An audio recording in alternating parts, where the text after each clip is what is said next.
Generations after royalty is established in the Mutinied tribe, a royal navy is formed and a fraction of it sent out to sea in search of new lands to conquer and trade with. However, most of the fleet is destroyed in a vicious sea storm, with only 2 nichelings making it out of the ordeal alive. Captain Maxerick and his first mate Enite find themselves washed up on a small island in the archipelago. With no connection to the old tribe left, the two make a life-changing decision: to resort to piracy and, in honor of their past, establish the Sea Stag tribe. Hello my lovelies, this is Simsfell and welcome to episode 1 of our daily series, Niche Pirate Cove.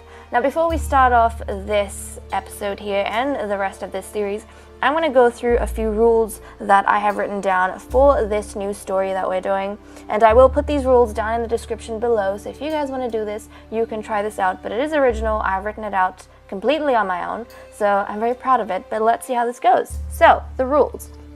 You can only leave the archipelago once you have an entire fleet. Each island in the archipelago is a ship.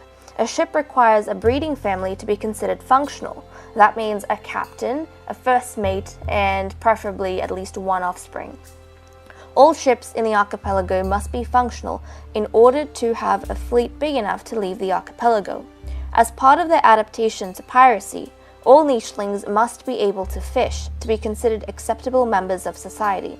Those who cannot are runts and therefore cannot do anything useful with their moves. That means no gathering food.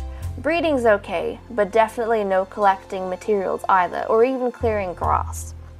Every 10th day, there will be a chance of mutiny on each ship. For each ship, roll a dice to see whether or not a mutiny happens against the captain. If you roll a 1 or 4, then the crew has mutinied. From all the adult members on that ship, including the first mate, roll a random number generator to see who becomes the next captain. If the new captain doesn't manage to find a nicheling to breed with in 5 days, then their captaincy is considered dysfunctional, and the previous captain will be returned to their post. So those are all the rules. It's really short, no need to make a whole drama out of it, but that's all I have. I'll pop them again down in the description below, so if you guys want, you can try this out. But okay, let's jump up, have a look at the ships that we've got available, they're not shipwrecked, but they haven't been functional. They're not functional yet, so they're just lying out here in sea. So these are our islands that we're dealing with, and these are our ships. We've got 9 ships over here. So count the islands. We've got 1, 2, 3. We're ignoring this small little patch with 2 crosses. 4, 5, 6, 7, 8, 9. 9 islands. So that means we have to have a captain, a first mate, and at least one of their offspring in each of these islands, because we need 9 captains before we can move forward in any of these ports to a whole different island. And yeah, we'll decide what to do from there, but probably head for an island that takes us to Whale Island, and then hopefully through that return to another archipelago. I don't know. Actually, I feel as though the whole challenge with Pirate Cove is going to be getting off this map with all these small islands. So after this, I think we can decide.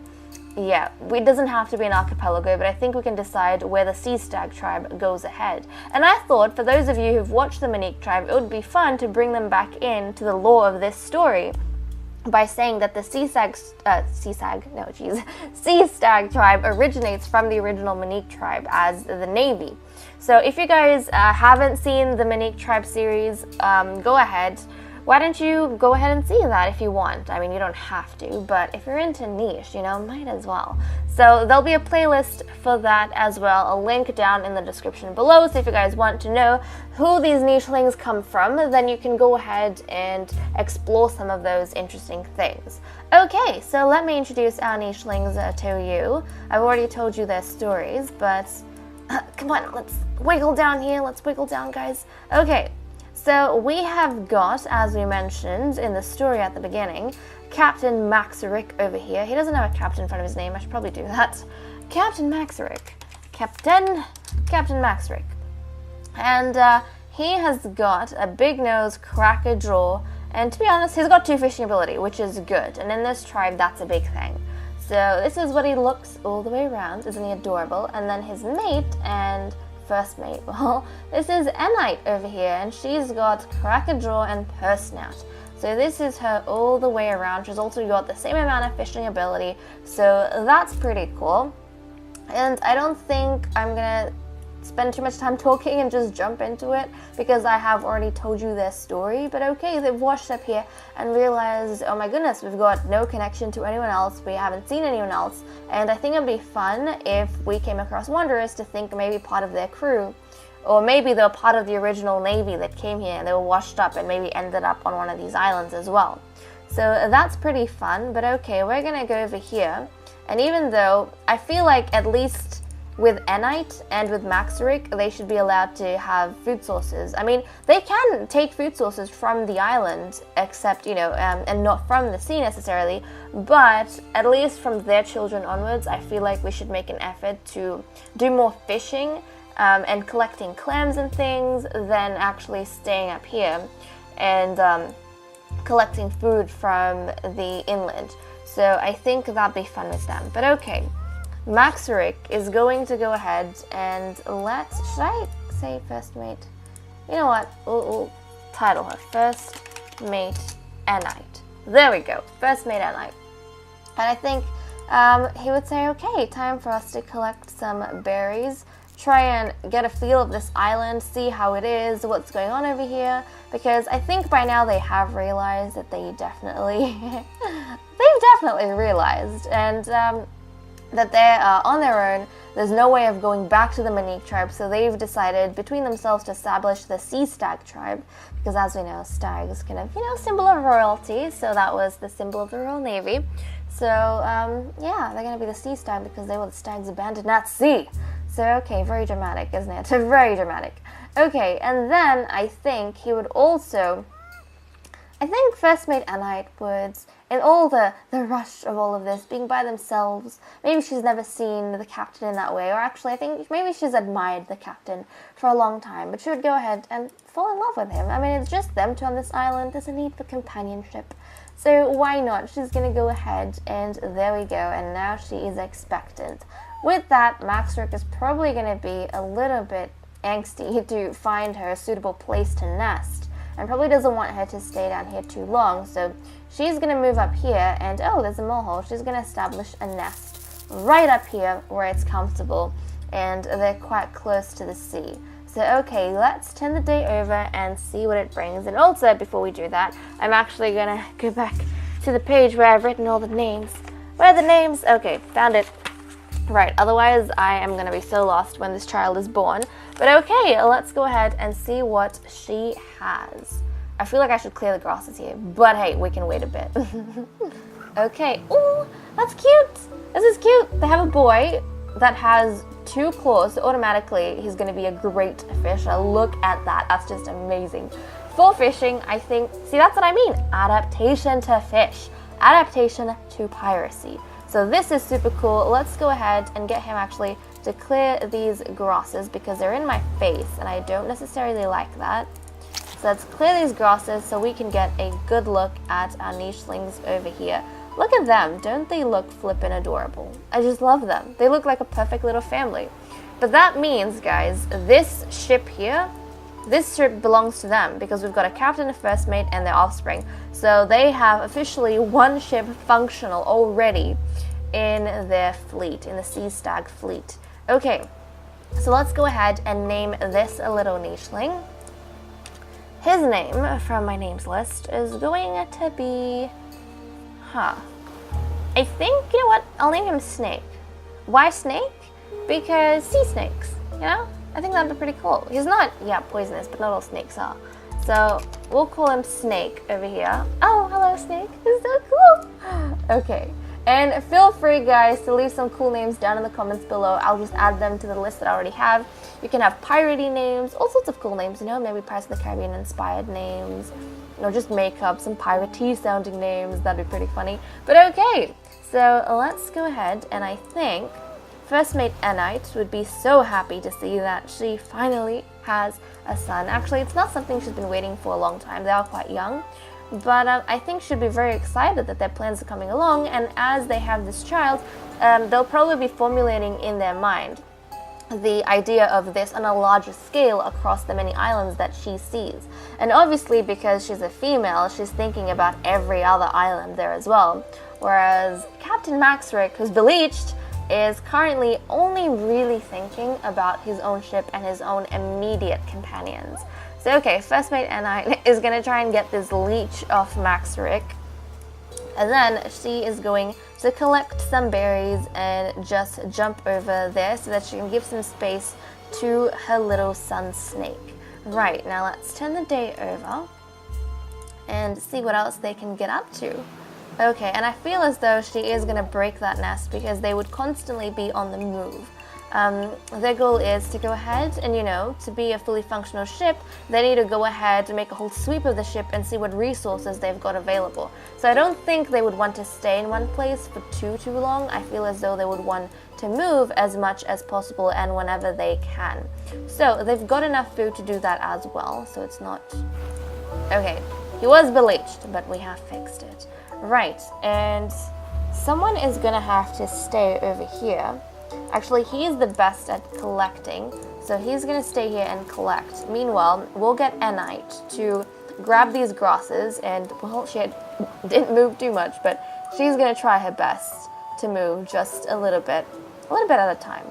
So Snake is going to just stay here. It's actually the best for him not to move, but he'll be quite excited. He obviously doesn't know anything about life beforehand, so I think his parents think it's wise for them not to give him just a sense of urgency and false hope, and just let him, instead of taking on stories that they were not abandoned, but they went into a sea storm and they kind of washed up and lost everything and can't find their way back home, they will try and instill in him the importance of building up their own little fleet and how important that is for their people and their culture. Although little Snake doesn't know what his people, like who his people is and what his culture is. So okay, let's see what else they get up to. And it's growing up so quick. This feels like one of those, you know, those in movies when you've got those scenes that go by so quick. It's kind of like a montage of someone growing up. I feel like this is exactly that. Okay, so he's collecting some berries and he's old enough to move on his own. So I think both his parents would want... Oh! And just like that, they found another nicheling. Holy crap. Okay, they've got a little bit of food. But I think they would be okay to invite this nicheling in. He's got good immunity genes, so let's invite him in. He's going to help us gather our resources, and already we're starting to build things up, which is super cool. But he needs a new name. And I think, you know what, like we said in the beginning, maybe this is someone who is part of their navy and washed up here as well. Or even, this could be a local. I don't think it would be a local. I think it would be more someone who's washed up on the navy. Actually, I don't know. Maybe we should say only a crackajewed nichelings. And yeah, it's fine. He's washed up. He's washed up as well. There we go. But they would be so happy to find this nicheling over here. Let's go ahead and give him a name. He is going to be, let's see, Pertise? Yeah, even though he doesn't have personality. Hey, Pertise is cool, okay? So this is Pertise over here. And maybe, how old is he? He's actually quite older than them. So maybe he's one of the older crew deck in one of the ships they had in the fleet. So that'd be pretty awesome. And because Captain Maxrick was kind of... What would be the thing for an entire fleet? Admiral? I don't know, man. But I guess he was just the captain of one of the ships. But he has dreams of becoming something more, you know? What is the term, guys? Does anyone know the proper term? I'll probably have to search this up later on, but I don't know if it's Admiral or like something else. Maybe it is Admiral.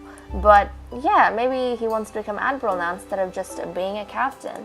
And Pertise was obviously further down the little chain of command than Maxrick was, but he definitely knows Maxrick's name. He's probably one of the more known captains, more popular captains. So okay, Snake I feel like is going to try his best because he is actually from the generation that went ahead and was born here. He'd probably follow the coast more so than inland to try and see what he can find. And oh, wait a second. Pertise doesn't have fishing ability. He doesn't have fishing ability. So what do we do, guys? I took him on, but we can't do anything with him, per se. Damn it. Okay. So, you know what? I'll switch up the rules just a little bit, guys. Just a little bit. We'll say that people or nicheling with no fishing ability can't be useful members of society except for clearing grass, because I feel like they should be able to do something, right? So they can only clear grass, but they can't collect food. So even though he's got collecting ability, I can't use that. I just have to collect grass with him, because I feel like at least they'll be able to clear all of this. Otherwise, it's going to take us ages. So, right, made a little tweak. Let me know what you guys think. If you don't like it, do you think I should just banish Petite instead and say that they actually had a talk with each other and decided they'd go their own ways? You know what? I'm not going to change the rules. Why? Because it makes for more interesting gameplay, okay? And it's more challenging. So, you know what? I think invited Petite in the tribe, which cost us so much food. It cost us food, but we went ahead, said hello to him, probably told him about plans, and maybe Petite said that if he finds anyone, he'll probably direct them towards Captain Maxerick and his little ship over here. But with that said, he is going to now leave. So First Mate Enite is going to not banish him from the tribe, but say goodbye to him. And thank you for coming by and, letting us know that you are alive and there were others who actually survived the whole trip. So I think we'll have that, and First Mate Enite is going to start moving. They need to start collecting grasses as well so that they can have another offspring, but probably somewhere deeper into the island. And now Snake is going to come down here. Do I want to take him that way or this way? I kind of want to take him this way. I feel like this has more chance of having fish. I don't know. That's probably not true. But I want to send him along here and see what else we can... Oh, crap. I'm already drowning the child. Jeez. Oh, I forgot. Ugh. He can't go into the water until he's an adult. I'm such an idiot. I am such an idiot. That's fine. I will learn, guys. I shall learn. Right. Okay. Jeez. Okay, already starts drowning. I think his parents would be very much concerned and tell him to get out. Get out of the water. They don't want him over here trying to drown himself. He's too young to do any of this nonsense. So they would be very concerned for him. Very concerned indeed for him. But still, they would try to move ahead. Okay, so they've got a little bit of food, so they're pretty okay, but still they want to keep getting a move on. And I think Maxerick would shout across the snake and say, "What are you doing? Be careful. You got to learn how to swim. It's in our blood." So I think Snake would feel a little bit embarrassed because he is a sea snake. But even he didn't expect how deep that bit of water would be. But okay, so he's going to wait until he's a little bit older, but definitely, even if he can't swim in the water, he's going to try walking along the coast and seeing if he can do some fishing. Right. Let's see what else they discover on this island. We could use our senses, but we also need grass, so I'm okay. We can go through trying to... get that nut, get that grass. I'm not moving it along, am I? I've been so useless. Okay, let's clear these grasses. Wonderful. At least Maxerick is making some leeway, okay? At least he's doing something. So, Snake... Oh, damn, you got leeched. Well, you're going to have to come back to your parents to see if they can help you out. Clear that grass. Yeah, he's going to have to come back. His parents are just like, ugh, he can't go by himself. To be honest, they should probably send nichelings like 2 at a time along the coast, because if they get leeched, that's just not fun at all. So, okay, a lot of trials and tribulations, but hey, it's going to take us a little bit to get established, and that's completely fine. But let's come here and look at that. He's old enough now to go on his own and jump into the water once more. Although, I feel like this is very, very deep, and I'm kind of scared of sending him down there. But let's see how he does. Let's see how he does. He should be okay. He should be okay. At least that's what I feel. So hopefully he doesn't drown there and everything is as fine as I thought it was initially. Right, let's get her to move this way. Collect this grass. They still don't have enough for another child, which they probably should have one super quick. Otherwise, that's not going to be good for them. And actually, in terms of mutations, do we have anything that could give us more fishing ability? I don't think we do at this stage. Yeah, I don't think we have anything that could give us fishing ability. That's going to be entirely hereditary in terms of the claw. So we've got that going on, but damn, that was quite a first day in my opinion. I mean, not first day, first like 6 days. Okay. And I said at every 10th day there will be a mutiny. And we could start from now, or we could actually go ahead and start from when we have 2 ships established. I don't know, you guys let me know. Should there be a number of how many nichelings we have before we have the mutiny? We still have time because we've got 7 days, or even if we want the mutiny, we can start now. So, for example, he already has a son, so his son or his mate could mutiny. Like, they could both mutiny against him, you know? And then decide to take on the role of captain. So, I don't know. You guys tell me and let me know. But with that said and done, guys, I'm going to go off and end this episode here. Thank you so much for watching. I hope you all enjoyed, and I'll see you all in my next video. Bye-bye.